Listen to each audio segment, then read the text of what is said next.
Hey guys, Just Fama here with Spacetime. Well, a couple of the members from Spacetime. We got Tom and Roman. Say hi. Hi.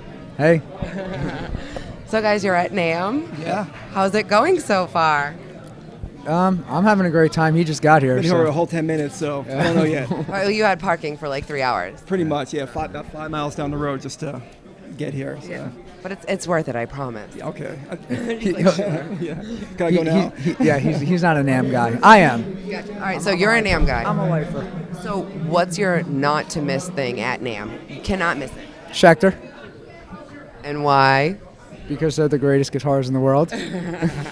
Good answer.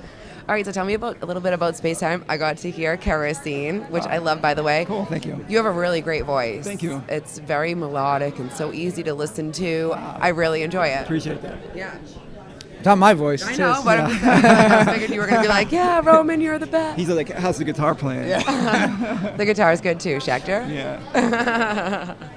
So tell me, so you're in New York Yeah, for now. for now, and the rest of the band's based in LA. In LA, yep. Okay, so how are you guys going about just sending things digitally, or are you doing stuff on FaceTime? Like, how's it all working? A little of both. I mean, he comes out, a good amount when we need to work on stuff, but a lot of it is like when we're working on mixes or vocals, I'll upload files for him and just do FaceTime and do a lot of, basically from doing it that way over the phone or through FaceTime. Gotcha. I write everything and send it to him. Yeah, he writes some chord progressions and I put the song to No, it.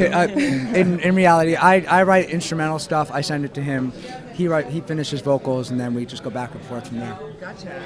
So is this different for you then, having a band set up like this? Because I mean, years ago we couldn't do something like that, right? I've been doing it. We've been doing this a very long time. Actually, we've been working together probably 10 years from our last band, and then so we're kind of used to doing this now. Okay, so the music, like I personally heard a lot of influences with that particular song. Yeah. I know you have other songs that don't sound like that song. Yeah. But it kind of took me to like a Stone Temple Pilots type of groove, I felt like. Oh, that's cool. Okay.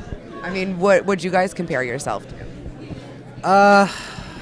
I would say Muse mixed with Jane's Addiction, Muse mixed with like maybe a little bit of Deftones-y kind of thing in there. Yeah, I mean, my favorite bands are stuff from like Tool to U2 and anywhere in between, So hopefully we're come across something between that. Yeah, I can hear all of those influences actually, like because I feel like Stone Temple Pilots could be a Jane's Addiction they're a great mix, band. right? Right, yeah, exactly. Yeah, that's a good band. Just saying, I don't know, David Bowie, Yeah. A little bit of everything. Yeah. So you have a couple of songs out right now. Yes. And when are you planning on releasing the album and all of that?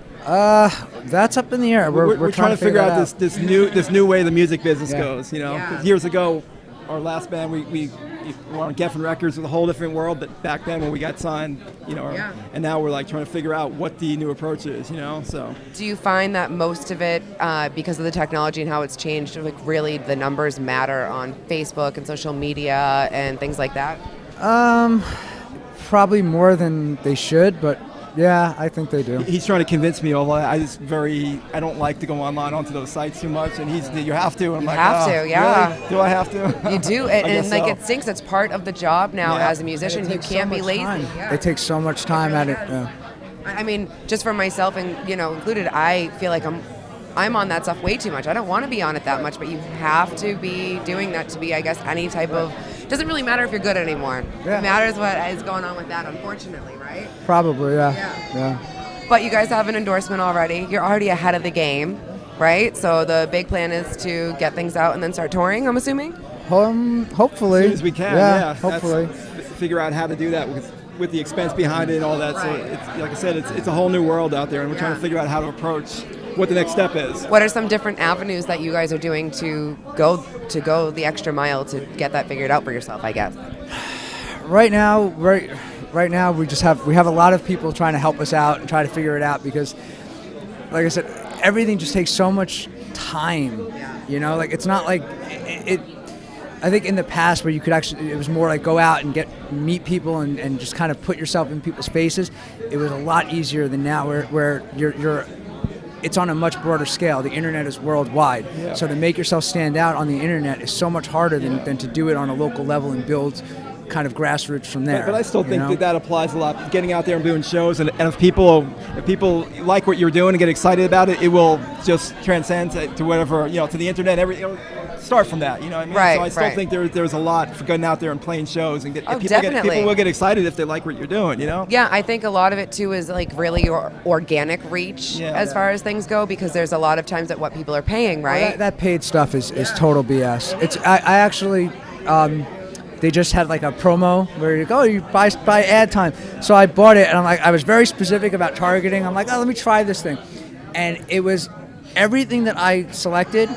The demographic that it seemed like they put the ad to was the complete opposite.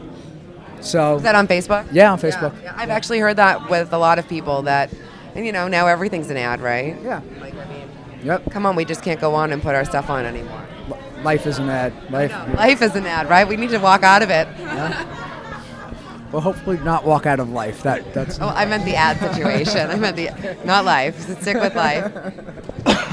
So yeah, definitely have to stick with that. But I'm happy that you guys are really pushing forward and getting your stuff out there and getting it done, because that's really most of it nowadays, is just having the drive to be able to do that. Eventually, everything hopefully will fall into place, right? Yep. Hopefully, yeah. I mean, our goal right now, I think, we really want to do as much as we can, like play as many shows as we can, like start within reason, not oversaturate, not play the whiskey every other week and that kind of thing, but like just play as many shows, good shows as we can, and just get as many people attracted to what we're doing, and not really so much relying on what we did in our past. Right. I mean that's there, we have that, but this is a new thing, and it doesn't necessarily equate. Doesn't mean that just because they like that band they're going to love this, or that people are really going to care. It's all about taking what we're doing now and getting people interested in it for its own thing.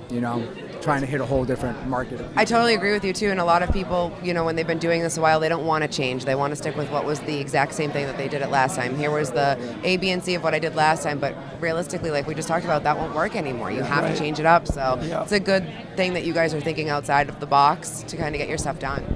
Yeah. Trying anyway. Trying. He's trying to convince me. No, I know we have to. It. Yeah, no, I am. I said, like I said, I still know some of the old values. If you have something good, and you just at least get it out there, people will take on to it. So I still hold true to that. So no matter where you are or what you do, as long as you put music out there that's good that people like, it will spread. So I still think that applies. I think it applies too. I totally agree with that. But it's just a matter of how you get it out there. Yeah, exactly. And I think being where we're standing right now, we have to say that we're very appreciative of Schecter. They've done a lot for us. We did their NAMM party. It was like our first show. What was it? 2 years ago. 2 years ago. 2 years ago we did that, and that was our first show. And our artist rep Scum, he's are good. Scummy's awesome. Shout out to Scum. Yep. Shigeki, who put up with my craziness building me my guitar. It took 7 years, but it's completely worth it. Master luthier, made him a one of a kind. No one else has that guitar, so. Yeah. That's pretty special in itself, Tom. I'm very flattered to have it, and I love it. It's my favorite guitar I've ever owned, so it's cool. It's cool, and these guys are great. Everyone, Michael, everyone on down. It's awesome. It's good to work with good people. Yeah. All right, you guys, go check out Spacetime at spacetime1.com. That's with the one, the number one, spacetime1.com.